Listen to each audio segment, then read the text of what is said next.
নমস্কার বন্ধুরা, কেমন আছেন সবাই? আশা করি সকলে ভালো আছেন। আর আপনাদের ভালোবাসায় আমরাও খুব ভালো আছি। তাই সেই ভালো থাকাটাকে বাড়িয়ে নিতে আজ আবার বেরিয়ে পড়েছি মায়াপুর নবদ্বীপধাম ভ্রমণের উদ্দেশ্যে। আমরা এখন শিয়ালদাতে চলে এসেছি, দেখতেই পাচ্ছেন। এখান থেকে ট্রেন ধরব এবং যে সমস্ত বন্ধুরা দীর্ঘদিন ধরে আমাদের সম্পূর্ণ ভিডিওগুলো ধৈর্য ধরে দেখছেন এবং আমাদের সাথে জুড়ে আছেন, আমাদের ভিডিওগুলি পছন্দ করছেন, লাইক শেয়ার কমেন্ট করছেন এবং সাবস্ক্রাইব করে আমাদের সাথে জুড়ে থাকছেন, তাদেরকে অনেক ধন্যবাদ। তো চলুন আমাদের সাথে দেখতে থাকুন ভিডিওটি সম্পূর্ণ।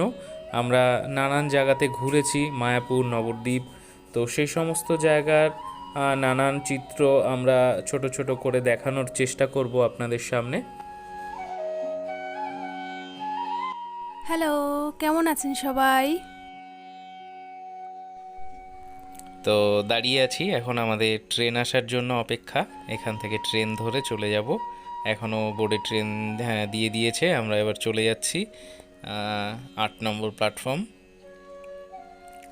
এবার ট্রেনে উঠে পড়ব, ট্রেনে করে চলে যাব। তো দেখতে থাকুন, সঙ্গে থাকুন, অনেক কিছু দেখার আছে। এখানে ট্রেনে উঠে গেছি, আমরা ট্রেনে উঠে বসে আছি। এই যে পিছনে মা বসে আছে আর ওদিকে বাবা। তো অনেক কিছু, অনেক জায়গা ঘুরেছি, অনেক কিছু দেখেছি। আপনারাও সঙ্গে থাকুন, দেখতে পাবেন। অনেক দূর দূরান্ত রাস্তা, মাঠ, ব্রিজ, নদী সমস্ত কিছু পেরিয়ে এগিয়ে চলেছি নবদ্বীপ ধামের উদ্দেশ্যে।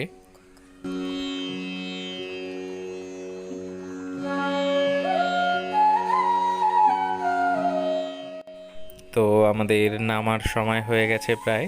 ম্যাডাম এখন একটু হাতে ফোন নিয়ে নাড়াচাড়া করছেন। এবার নেমে পড়েছি আমরা নবদ্বীপ ধামে। এসে গেছি নবদ্বীপ ধামে। সামনে দুটো হনু বসে আছে কিন্তু। চলো চলো, হনুমান ডান দিকে উপরে।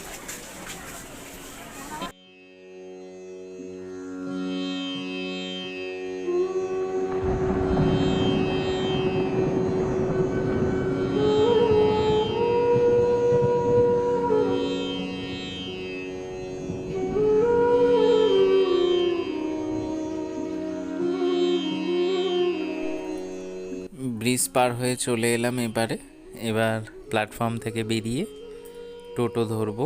টোটো করে চলে যাব সেই দাদার বাড়িতে এবং ওখানেও কিছু মন্দির ঘুরবো, গঙ্গা নদীতে স্নান করব, কিছু দৃশ্য দেখাবো। তো চলুন এগিয়ে যাই।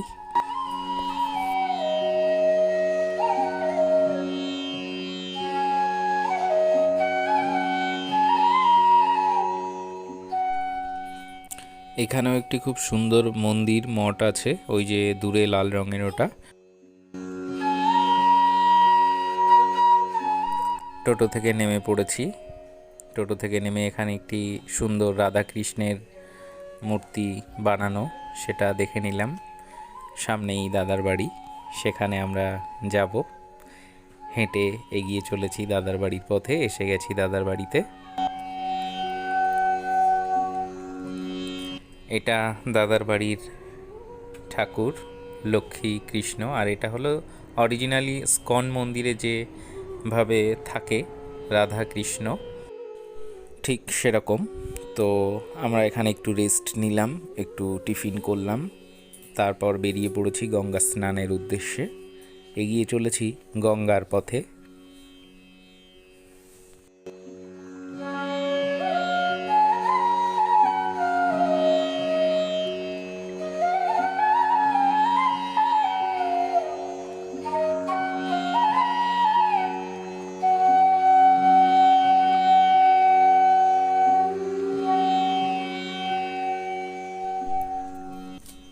তো চলে এসেছি আমরা গঙ্গার কাছাকাছি, আর কিছুক্ষণের মধ্যেই আমরা গঙ্গা দর্শন করব। এখান থেকে অনেকটা নিচে নেমে তারপর গঙ্গা।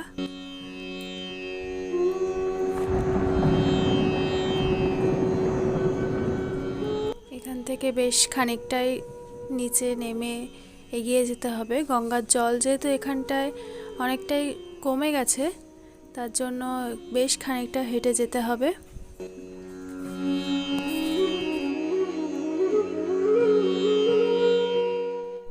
জায়গাটা অনেকটাই ঢালু। উপর থেকে আমরা নিচে নেমে এলাম। ম্যাডাম নামছেন, এখন মনে হচ্ছে যেন পাহাড় থেকে নামছেন, এমনভাবে নামছেন।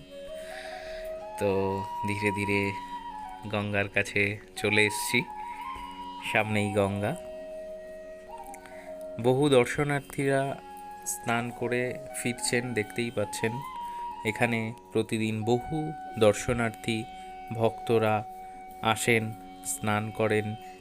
আর এখানে একটি শিব মন্দির, ভোলানাথের মন্দির গঙ্গার তীরে। তো সামনেই গঙ্গা। এবার গঙ্গার দিকে এগিয়ে চলেছে ভোলেনাথের শিষ্য, অর্থাৎ আপনাদের দাদা, গঙ্গায় স্নান করার উদ্দেশ্যে। এখানে এত পরিমাণে রোদ্দুর ছিল যে ক্যামেরা অন করে ফোনের দিকে তাকাতেই পারছিলাম না। অসাধারণ মনোরম একটি পরিবেশ, শান্ত নিরিবিলি গঙ্গার পাড়, অবিরাম বয়ে চলেছে গঙ্গা। মা গঙ্গাকে প্রণাম করে গঙ্গার জল মাথায় নিচ্ছেন। আমরা মা বাবার সাথে স্বামী স্ত্রী দুজন ঘুরতে বেরিয়েছি। প্রত্যেকটি ছেলেমেয়ের উচিত মা বাবাকে বৃদ্ধাশ্রমে না পাঠিয়ে, তাদের থেকে দূরে দূরে না থেকে, প্রত্যেকটা মা বাবাকে, ছেলে মেয়েদের সময় দেওয়া উচিত, মা বাবার সাথে ঘুরতে বেড়ানো উচিত, মা বাবাকে ভালোবাসা উচিত। কারণ মা বাবাই বর্তমান পৃথিবীর সবথেকে বড় ভগবান। মা বাবার আশীর্বাদ ছাড়া জীবনে কখনো শান্তি আসে না। তাই সেই সমস্ত মা বাবাকে অসংখ্য অসংখ্য প্রণাম, যারা অনেক কষ্ট করে তাদের সন্তানকে বড় করে তুলছেন, মানুষ করে তুলছেন। এটা হলো গঙ্গা নদী। মানে কথায় বলে গঙ্গার মতো পবিত্র আর কিছু হয় না।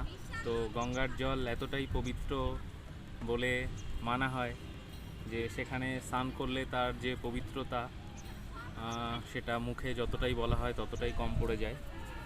যেমন তৈলঙ্গ স্বামী যিনি ছিলেন, ভক্তরা একবার ওনার শীতের সময় তলায় আগুন করে দিয়েছিলেন, তো আগুনের তাপে ওনার পিঠ পুড়ে গেছিলেন, তখনও কিন্তু উনি গিয়ে সেই গঙ্গা স্নান করে ঠিক করেছিলেন। তো এরকম আরও বহু নানান রকম ঘটনা আছে গঙ্গা নিয়ে। এমনকি গঙ্গার পাড়ের যে মাটি, সেই মাটিটাও এতটা অ্যান্টিবায়োটিকের মতো কাজ করে যে সেটা গায়ে মেখে যদি স্নান করা যায়, তার মতো অ্যান্টিবায়োটিক, তার মতো পবিত্রতা। আর মানে মুখে যতটাই বলবো ততটাই কম পড়বে। তো আমরা যাই গিয়ে স্নান করার জন্য।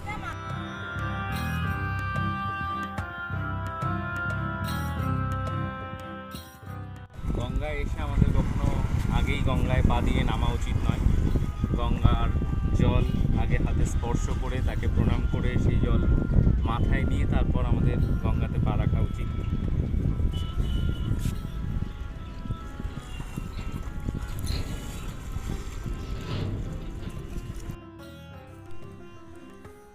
এই যে আপনাদের দাদা বসে পড়েছে স্নান করার জন্য। গঙ্গার মাটি গায়ে মাখা শুরু করেছে।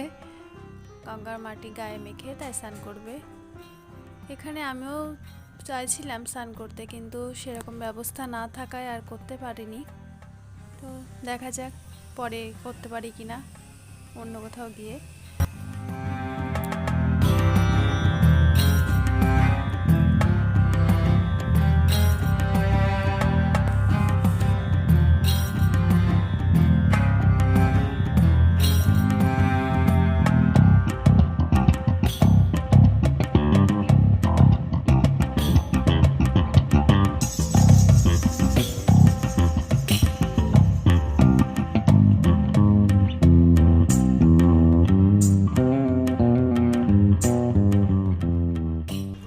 গঙ্গায় স্নান করার একটা অন্যরকম তৃপ্তি, অন্যরকম শান্তি। তো গঙ্গা স্নান সম্পূর্ণ করে আমরা আবার মায়াপুর স্কন মন্দির সেদিকে যাব। চলুন আস্তে আস্তে এগাই। আমি যেহেতু গঙ্গায় স্নান করতে পারলাম না, তাই মা গঙ্গাকে একটু প্রণাম করে নিলাম, একটু মা গঙ্গার জল মাথায় মুখে ছিটিয়ে নিলাম।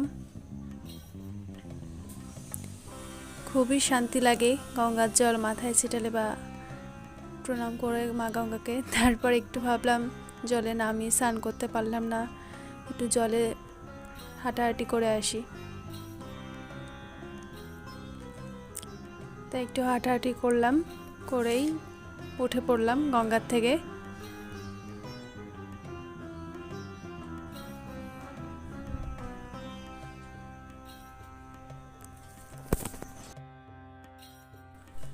তো গঙ্গা স্নান সম্পূর্ণ করে নিয়ে আমরা এবার এগিয়ে চলেছি সেই দাদার বাড়ির দিকে। ওখানে দুপুরের আমাদের খাওয়া দাওয়া সম্পূর্ণ করে আমরা চলে যাব মায়াপুর স্কন মন্দির।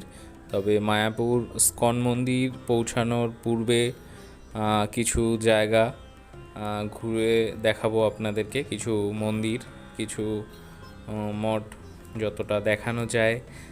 বেশ সুন্দর সুন্দর জায়গা আমরা ক্যামেরাবন্দি করেছি, সেগুলো আপনাদের সামনে একে একে তুলে ধরবো।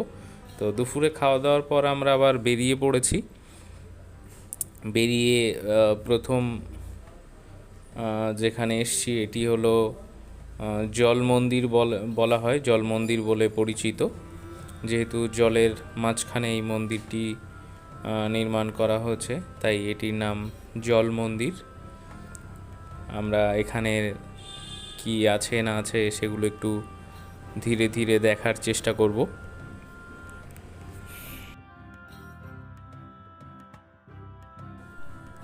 এটি একটি সদাশিব মন্দির, এখনও উদ্বোধন করা হয়নি, নতুন তৈরি হয়েছে।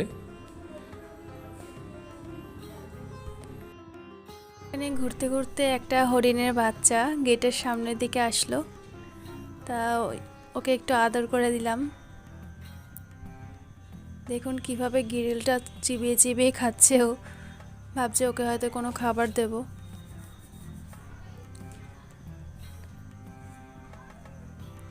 আদর পেয়ে পুরো চুপচাপ দাঁড়িয়েছিল, চুপচাপ আদর খাচ্ছিল।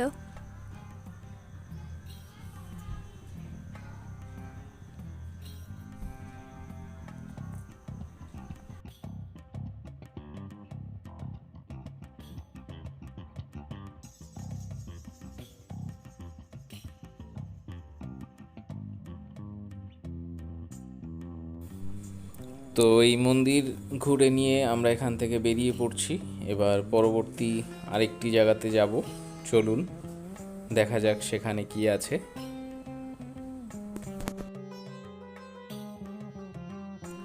গৌর গোপীনাথ জিও মন্দির, এটি তার প্রবেশ পথ। আমরা প্রবেশ করছি।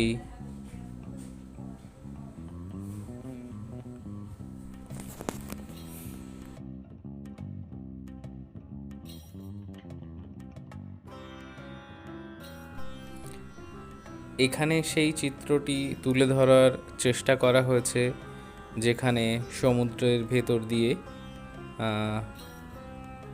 শ্রীকৃষ্ণকে নিয়ে যাওয়া হয়েছিল বাল্য অবস্থায়। উপরে সাপ এসে রক্ষা করেছিলেন ঝড় বৃষ্টি থেকে। তো গুহার ভেতর দিয়ে আমরা প্রবেশ করলাম পার্কের ভেতর। এখানে বৃহৎ আকারের একটি মূর্তি।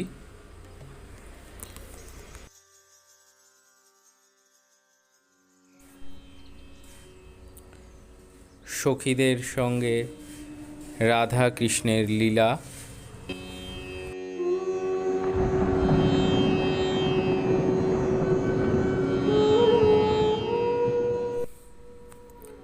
গৌর নিতাইয়ের লীলা কীর্তন।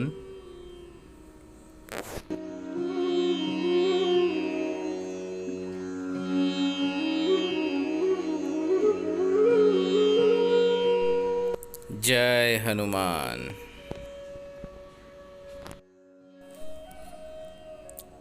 এখানে একের পর এক সব পৌরাণিক যুগের নানান ঐতিহাসিক ঘটনার ছোট ছোট কিছু চিত্র তুলে ধরার চেষ্টা করা হয়েছে।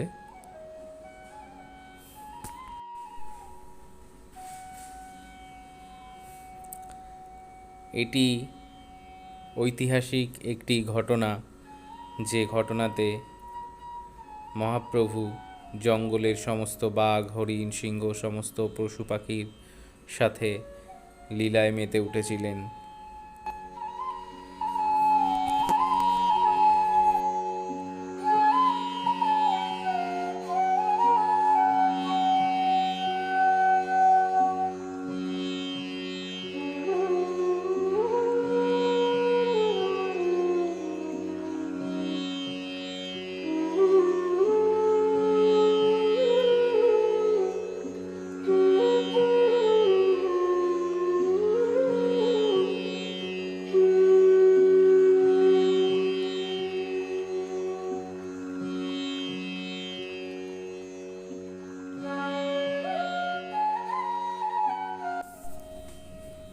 ব্রহ্মা,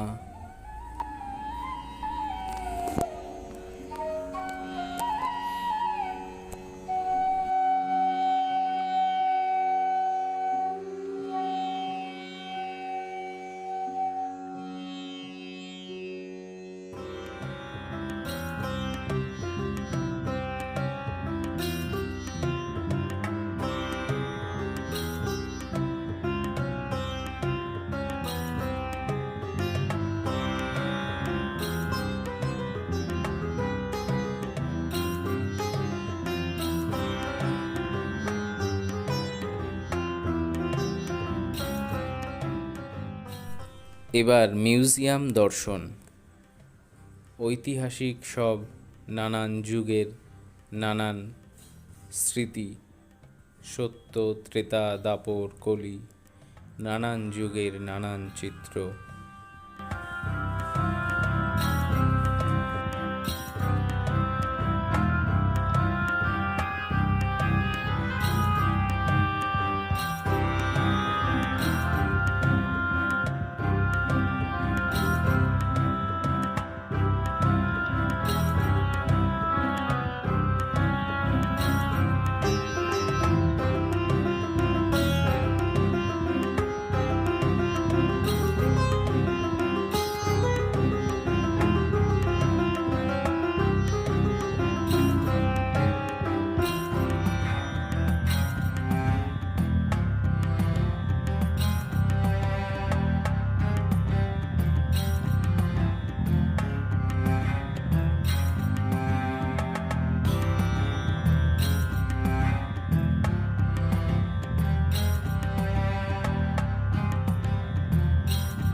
এখানে শ্রীকৃষ্ণ আর শ্রী রাধিকার অষ্টসখীর সঙ্গে একটি সঙ্গীত পরিচালনার একটি মুহূর্ত তৈরি করা হয়েছে। অষ্টসখীরা নৃত্য করছে, সঙ্গীত বাজাচ্ছে, খুবই সুন্দর।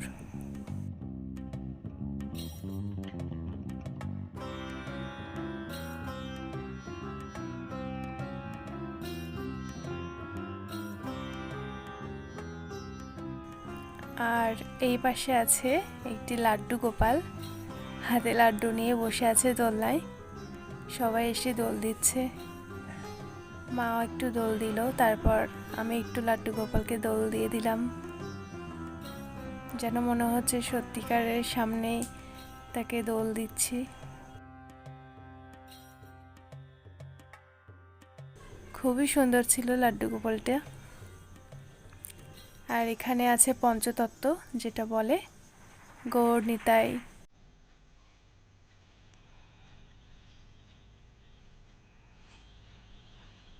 এখানে নানান লীলা আছে তৈরি করা।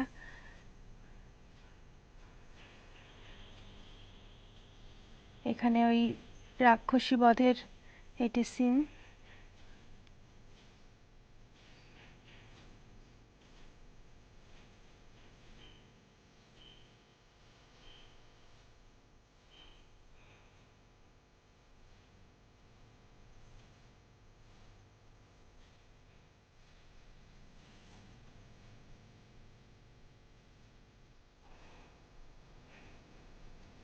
এখানে জগন্নাথ আছেন।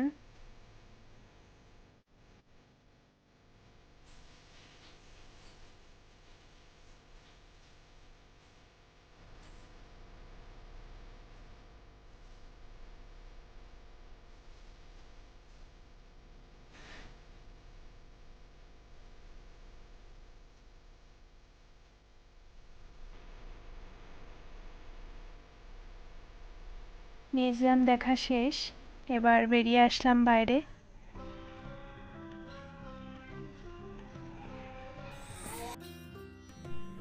ওম নমঃ শিবায়। তো আমাদের নবদ্বীপ ঘোরা হয়ে গেছে, সামনেই রাধাকৃষ্ণ দোলনায় দুলছে। এবার আমরা যাব মায়াপুরের উদ্দেশ্যে। নবদ্বীপ ধামের ঘোরা সম্পূর্ণ করে আমরা লঞ্চে উঠেছি মায়াপুর স্কন মন্দিরের উদ্দেশ্যে। তখন দুপুর, আকাশে প্রবল বৃষ্টি, গঙ্গা নদীর উপর দিয়ে বয়ে চলেছে স্টিমার।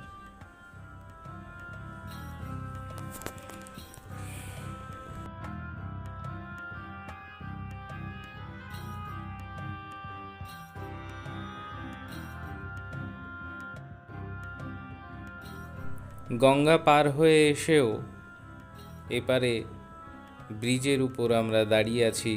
বৃষ্টির কারণে এগানোর উপায় নেই, তাই বৃষ্টি কমার অপেক্ষায়।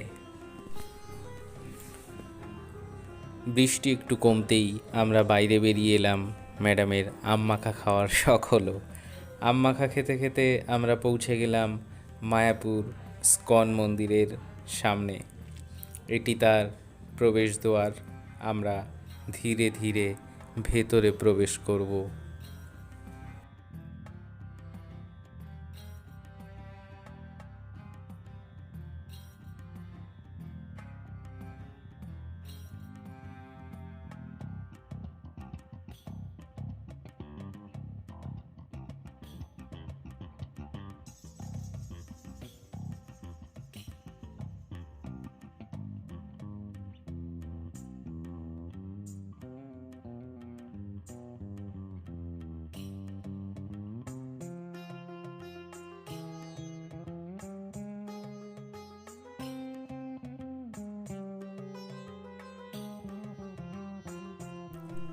মায়াপুর স্কন মন্দিরের ভেতরের দৃশ্য পরিদর্শন করতে করতে এগিয়ে চলেছি।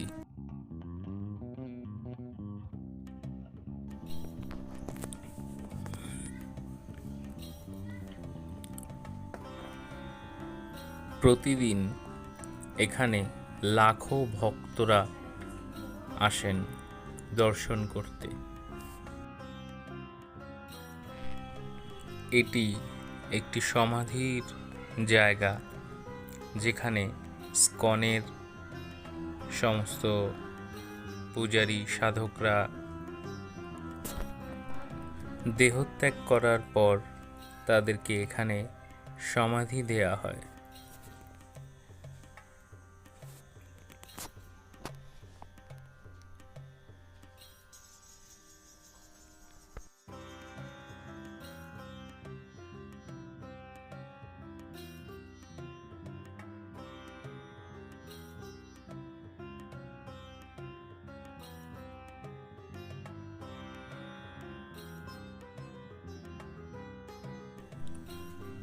এটি পুরো পৃথিবীর সবথেকে বৃহত্তর 3টি মন্দিরের মধ্যে একটি, মায়াপুর স্কন মন্দির।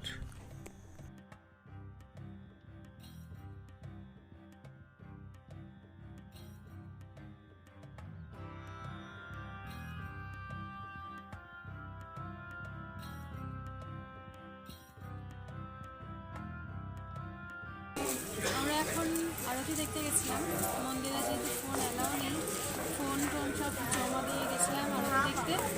এই আরতি দেখতে বেরোলাম, এবার যাবো রুমের দিকে। দুপুর থেকে ঘুরতে ঘুরতে বিকাল হয়ে এসেছে এবং বিকালে আমরা মেন মন্দিরের ভেতর আরতি দেখতে ঢুকেছিলাম। সেখানে ক্যামেরা বা ফোন অ্যালাউ না করার জন্য আমরা সেখানকার কোনো দৃশ্য নিতে পারিনি। দ্বিতীয় দিন একদম ভোরের আরতি দেখে বেরিয়ে এলাম। এবারও কোনো ক্যামেরা বা ফোন অ্যালাউ না করার জন্য কোনো দৃশ্য আপনাদেরকে দেখাতে পারিনি মন্দিরের ভেতরে। এখন এসছি মেন গেটের সামনে অখণ্ড হরিনাম সংকীর্তনের একটি জায়গা আছে, যেখানে দিন রাত্রি 24 ঘন্টা 12 মাস একই রকমভাবে কীর্তন চলছে। এই হরিনাম সংকীর্তন কখনোই থামে না, সে কারণেই অখণ্ড হরিনাম সংকীর্তন বলা হয়েছে।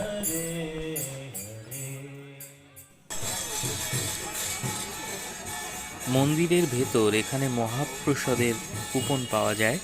আপনারা চাইলে বাইরে কোনো রেস্তোরাঁ থেকেও খাবার খেতে পারেন, অথবা এখানে ভগবানের মহাপ্রসাদ পেতে পারেন টিকিটের মাধ্যমে।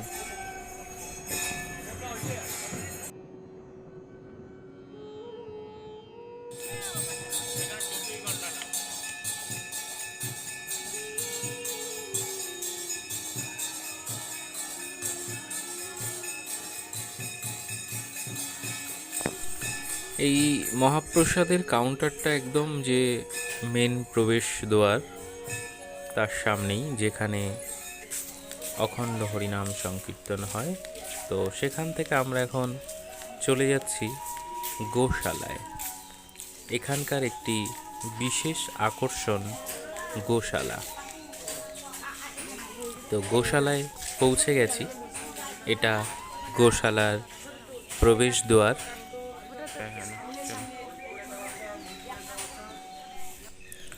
গোশালার ভেতর ঢুকেই প্রথমেই সামনে দেখতে পাবেন একটি এখানকার তৈরি খাঁটি ক্ষীর, লস্যি, ঘি এই সমস্ত কিছুর একটি দোকান।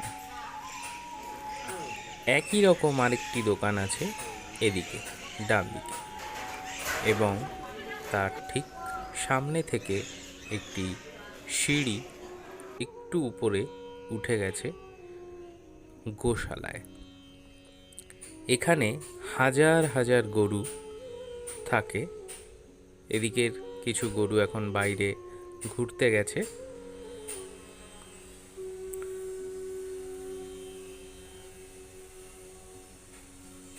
প্রচুর পরিমাণে গরু এখানে থাকে।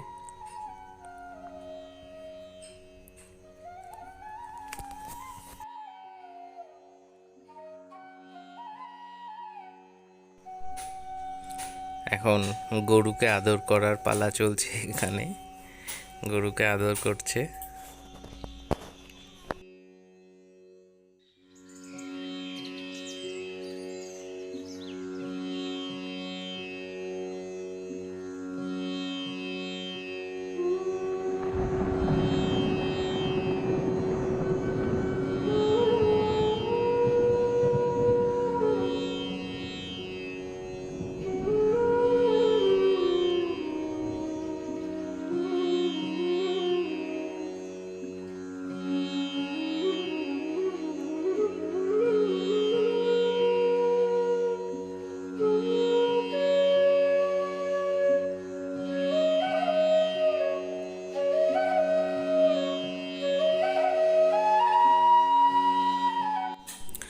এরকম বহু দর্শনার্থীরা প্রতিদিন আসেন এখানে গোমাতাদেরকে দর্শন করতে, এবং তাদেরকে খাবার খাওয়ান, আদর করেন, তাদের সাথে সময় কাটান। এখানে একটা ছোট্ট সুন্দর বাছুর চলে এসেছিল খেলা করতে করতে, তাই ওর মাও ওকে খুঁজতে খুঁজতে চলে এসেছিল। এখন ওদেরকে নিয়ে যাচ্ছে ওদের জায়গায়।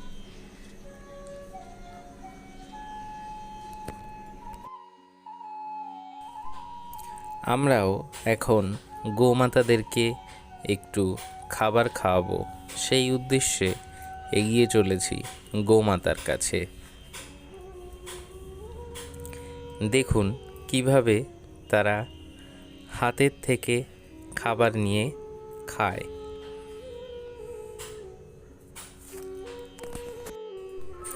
এই খাবারগুলো এখানেই কিনতে পাওয়া যায়, এখান থেকে আপনারা এগুলো কিনে ওদেরকে খাওয়াতে পারেন। ওদেরই খাবার একটা লাড্ডু মতো বানিয়ে এখানে বিক্রি করা হয়। এখন মা খাইয়ে দিলেন আর এক গোমাতাকে।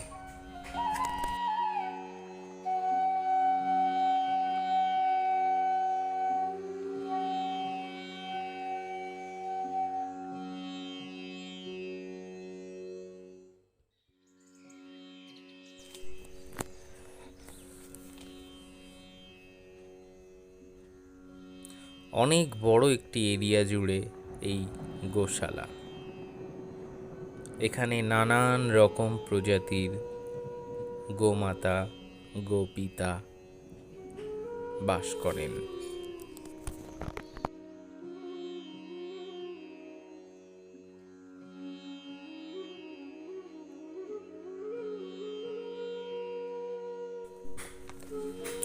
এবার গোশালা দর্শনের পর আমাদের এখানকার ক্ষীর খাওয়ার পালা।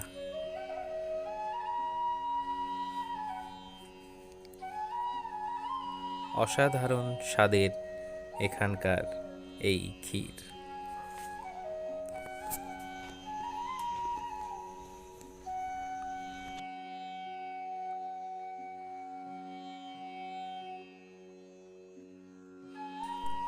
গোশালা থেকে বেরিয়ে আসতেই দেখলাম উপরে মৌচাক বাসা বেঁধেছে। সেটি দেখার পর গোশালা থেকে বেরিয়ে এসে পদ্ম পুকুর দর্শন।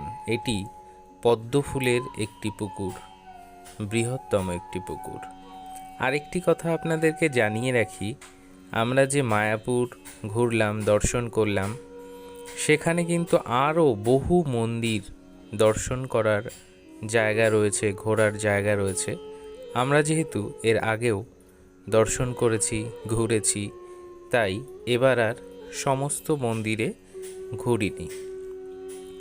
এখন আমরা স্কনের ভেতর ঘুরছি।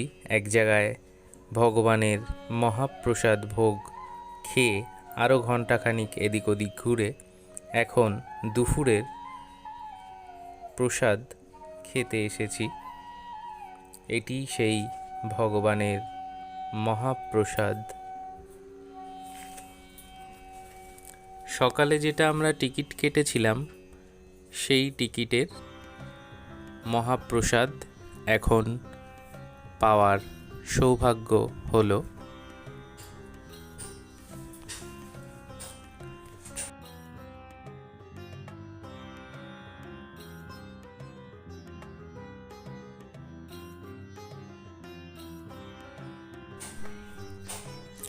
এখানকার দৈনিক কিছু অনুষ্ঠান সূচি আপনারা পেয়ে যাবেন। স্কনের ভেতর ঘুরতে ঘুরতে হঠাৎই হাতির দর্শন। তারা একটু আইসক্রিম খেয়ে নিয়ে নিজেদের গন্তব্যের পথে এগিয়ে চলে গেল। সাধারণত এত বড় হাতি সচরাচর দেখতে পাওয়া যায় না, খুব বড় ধরনের হাতি। সম্ভবত এগুলো স্কনেরই হাতি। আমরা সমস্ত ঘোরা সম্পূর্ণ করে এবার বাড়ির উদ্দেশ্যে রওনা হচ্ছি। স্কন মন্দিরের ভেতর থেকে বাইরের দিকে এগিয়ে চলেছি। সম্পূর্ণ ভিডিওটি আপনাদের কেমন লাগলো অবশ্যই কমেন্টের মাধ্যমে আমাদেরকে জানাবেন, এবং যেভাবে দীর্ঘদিন আমাদের চ্যানেলটিকে সাবস্ক্রাইব করে আমাদের সাথে জুড়ে থাকছেন, আমাদেরকে ভালোবাসা দিচ্ছেন, আশা করি আগামী দিনেও একই রকমভাবে আমাদের সাথে থাকবেন, আমাদের চ্যানেলটি সাবস্ক্রাইব করে আমাদেরকে ভালোবাসা দেবেন। আজ এখানেই শেষ করছি। সবাই ভালো থাকুন, সুস্থ থাকুন।